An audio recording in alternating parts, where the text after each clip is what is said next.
नमस्कार बच्चों, आप देख रहे हो आपका अपना चैनल पढ़ाई इतनी इजी क्यों। कल की क्लास में हमने प्रश्नावली 6.2 के पहले और दूसरे सवाल को सोल्व कर लिया था।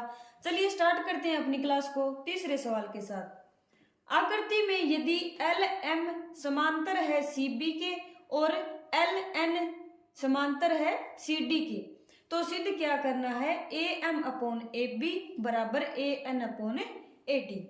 ये अपने को आकृति दे रखी है। इसमें बता क्या रखा है कि एल एम है वो समांतर किसके है, सी बी के, नहीं इसके ये समांतर है। और एल एन ये समांतर है सी डी के। अब इसमें देखो दो त्रिभुज है, एक तो ऊपर वाला त्रिभुज और एक नीचे वाला त्रिभुज है। सबसे पहले तो क्या करेंगे, त्रिभुज ए बी सी में, ए बी सी में ऊपर वाले में देखो क्या दे रखा है, एल एम समांतर किसके है, सी बी के समांतर है। हम जानते क्या है कि किसी एक भुजा के समांतर रेखा खींची जाए जो अन्य भुजाओं को कट करती है, तो जो कट करती हुई रेखा है वो क्या होगी, इन दो अन्य भुजाओं को क्या करेगी, समान अनुपात में विभाजित करेगी। ठीक है, तो दे क्या रखा है, त्रिभुज ए बी सी में एल एम समांतर दे रखा है सी बी की। अब इसको ऐसे बना भी सकते हैं, ये हो गया अपना ए बी और सी, और ये हो गया एल और एम। अब देखो ये दोनों क्या है, समांतर है, तो इनका क्या होगा, अनुपात क्या होगा, समान होगा। यानी ए एम और ए बी का जो अनुपात होगा वो क्या होगा, ए एल और ए सी के अनुपात के बराबर होगा। ठीक है, इसलिए A M upon A B किसके बराबर होगा, ए एल और ए सी के अनुपात के बराबर होगा, ए एल अपॉन ए सी के बराबर। ठीक है, अब नीचे वाले त्रिभुज में देखते हैं, तथा त्रिभुज ए सी डी में,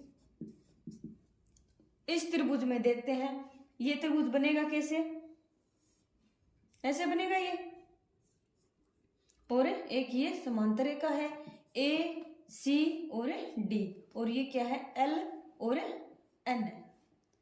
ठीक है, अब एल एन और सी डी क्या दे रखा है, समांतर दे रखा है। अगर ये दोनों भुजाएं समांतर होगी तो इनका विभाजित भागों का अनुपात क्या होगा, बराबर होगा।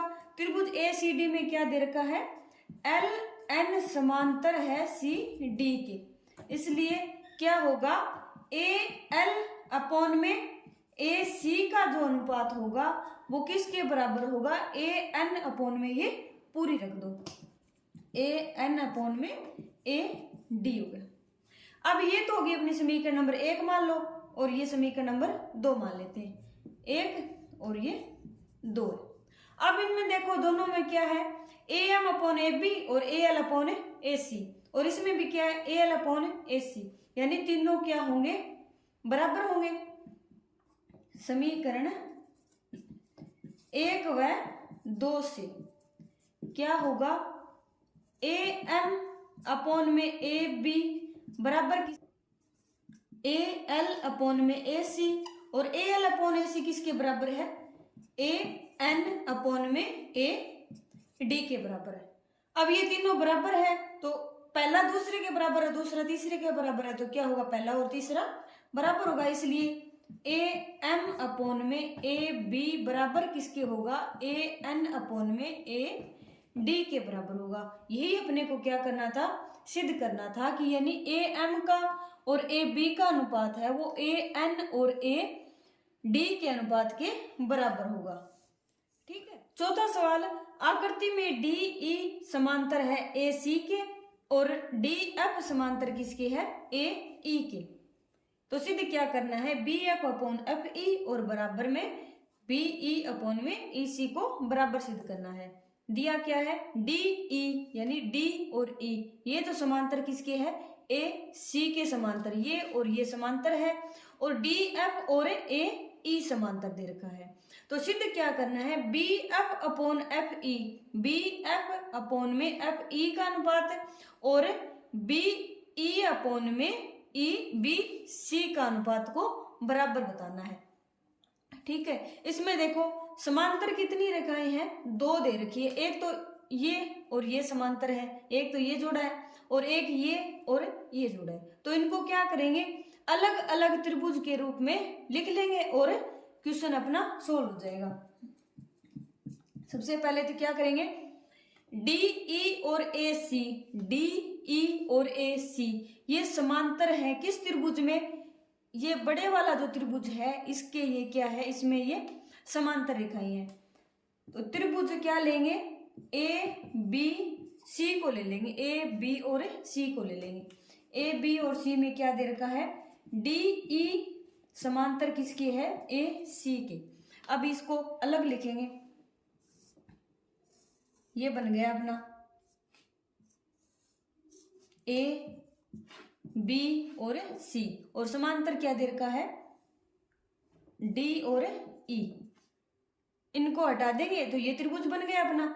अब दे क्या रखा है, डी ई और समांतर, डी ई और समांतर क्या है, ए सी, दोनों क्या है, समांतर है। अब पिछले वाले सवाल की तरह क्या करेंगे, ये दोनों समांतर है तो इनका जो विभाजित भागों का अनुपात होगा वो क्या होगा, बराबर होगा। इसलिए क्या होगा, A B, B D upon में क्या लिखेंगे, बी डी अपॉन में डी ए, क्योंकि हमें सिद्ध क्या करना है, F E B F upon F E, यानी ये अलग अलग विभागों वाले लिखने हैं तो क्या करेंगे, अलग अलग विभागों को ही लिखेंगे। अन्यथा हम ऐसे भी लिख सकते थे, बी डी अपॉन में बी ए भी लिख सकते थे, लेकिन सिद्ध क्या करना है, B F upon F E, यानी बी एफ अपॉन में एफ ई, अलग अलग भागों को लिखना है। तो B D upon D A, B D upon D A बराबर किसके होगा, बी ई अपॉन में ई सी के होगा। तो बी ई अपॉन में ई सी होगा, ठीक है। तथा त्रिभुज, अब ये दूसरा समांतर को लेंगे, दूसरी समांतर जो रेखाएं हैं उनको लेंगे। त्रिभुज क्या क्या बनेगा, ए बी और ई बनेगा। ये इतना त्रिभुज ए बी और ई में क्या है, डी एफ समांतर दे रखा है ए ई की। अब ये त्रिभुज बनेगा कैसे,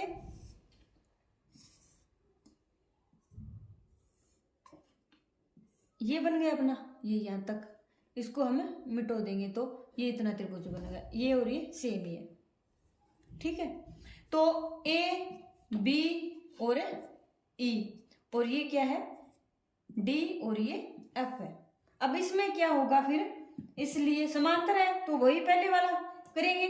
तो बी डी अपॉन में D A, B D upon में डी ए, इतना भाग किसके बराबर होगा, बी एफ अपॉन में एफ ई के बराबर क्या होगा, बी एफ अपॉन में एफ ई के। अब ये तो समीकरण नंबर 1 होगी, ये समीकरण नंबर 2 होगी। अब दोनों में देखो बी डी के बराबर ये है और B D upon D A के बराबर ही ये है, तो क्या होगा, दोनों आपस में बराबर हो जाएंगे। समीकरण 1 व 2 से क्या होगा, बी डी अपॉन में डी ए बराबर बी ई अपॉन में ई सी बराबर क्या होगा, बी एफ अपॉन में एफ ई होगा। तो ये इसको हटा सकते हैं, यानी दोनों क्या है, बराबर है। सिद्ध क्या करना है, अपने को दो ही लिखने हैं। तो क्या होगा, बी एफ अपॉन में एफ ई, पहले या फिर से कहीं पर लिख लो, b F upon F e बराबर क्या होगा, बी ई अपॉन में ई सी के। ये अपने को क्या करना था, सिद्ध करना था, ठीक है। 5वां सवाल, आकृति में डी ई समांतर है ओ क्यू के, डी ई ये जो समांतर किसके है, ओ क्यू के, और डी एफ समांतर है ओ आर के, डी एफ है वो समांतर है ओ आर के। तो दर्शाना क्या है, ई एफ समांतर है क्यू आर, यानी ये जो ई एफ है ये समांतर किसकी है, क्यू आर के समांतर बताना है। तो सबसे पहले तो क्या दे रखा है, डी ई और ओ क्यू को क्या दे रखा है, समांतर, यानी डी ई और ओ क्यू को क्या दे रखा है, समांतर है। ये क्या है, इस त्रिभुज में क्या है, दो समांतर रेखाएं हैं जो कि क्या कर रही है, दूसरे दो अन्य भुजाओं को क्या कर रही है, कट कर रही है। अगर ये समांतर है तो इन विभागों का अनुपात क्या होगा, भागों का अनुपात क्या होगा, बराबर होगा। तो त्रिभुज सबसे पहले तो क्या करेंगे, त्रिभुज पी क्यू ओ में, पी क्यू ओ में क्या दे रखा है, डी ई समांतर क्या किसके है, ओ क्यू के है, डी ई समांतर है ओ क्यू के, ठीक है। तो क्या होगा, इन भागों का अनुपात क्या होगा, बराबर होगा, यानी पी ई और ई क्यू का अनुपात किसके बराबर होगा, पी डी और डी ओ के बराबर होगा। इसलिए पी ई अनुपात में ई क्यू बराबर किसके होगा, पी डी अपॉन में डी ओ के। आया समझ में। अब दूसरा क्या दे रखा है, डी एफ समांतर है ओ आर के, यानी डी एफ समांतर किसके है, ओ आर के। और ये समांतर रेखाएं की क्या कर रही है, इस त्रिभुज के अंदर बन रही है, जो कि क्या कर रही है, अन्य भागों दो भुजाओं को क्या कर रही है, विभाजित कर रही है। तो इसका मतलब क्या हुआ कि इनका जो विभाजित भागों का अनुपात होगा अन्य दो भुजाओं का, वो क्या होगा, बराबर होगा। तथा त्रिभुज कौन सा बनेगा, पी ओ आर का, पी ओ आर में क्या होगा, क्या दे रखा है, डी एफ समांतर है ओ आर के। इसलिए क्या होगा, पी डी अपॉन में डी ओ बराबर किसके है, पी डी और डी ओ किसके बराबर होगा, पी एफ और एफ आर के बराबर होगा, पी एफ और एफ आर के बराबर होगा, ठीक है।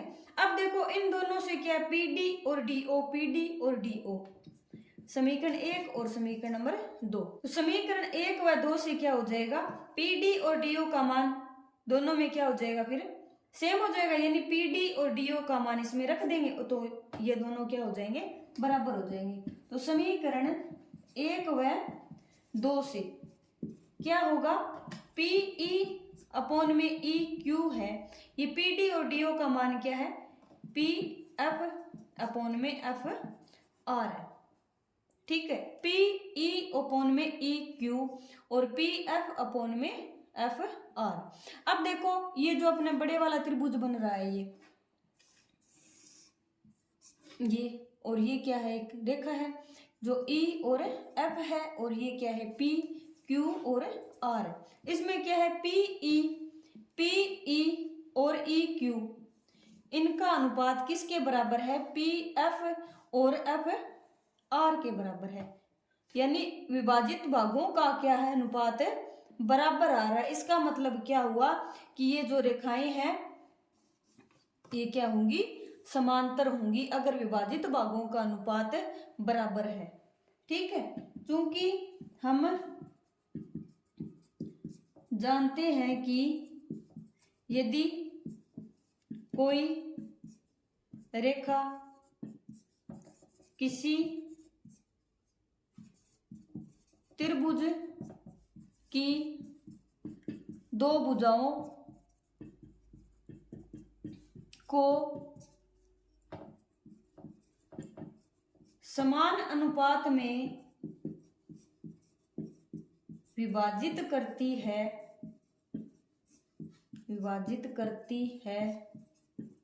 तो वह तीसरी भुजा के क्या होगी, तीसरी भुजा के समांतर होगी, अतः क्या होगा, ई एफ है वो समांतर किसके होगी, क्यू आर के होगी, यानी ये इन दोनों भुजाओं का अनुपात है वो बराबर है। इसका मतलब क्या हुआ कि ये जो भुजाएं हैं दोनों ये क्या होगी, बराबर होगी। यही अपने को क्या करना था, सिद्ध करना था, ठीक है।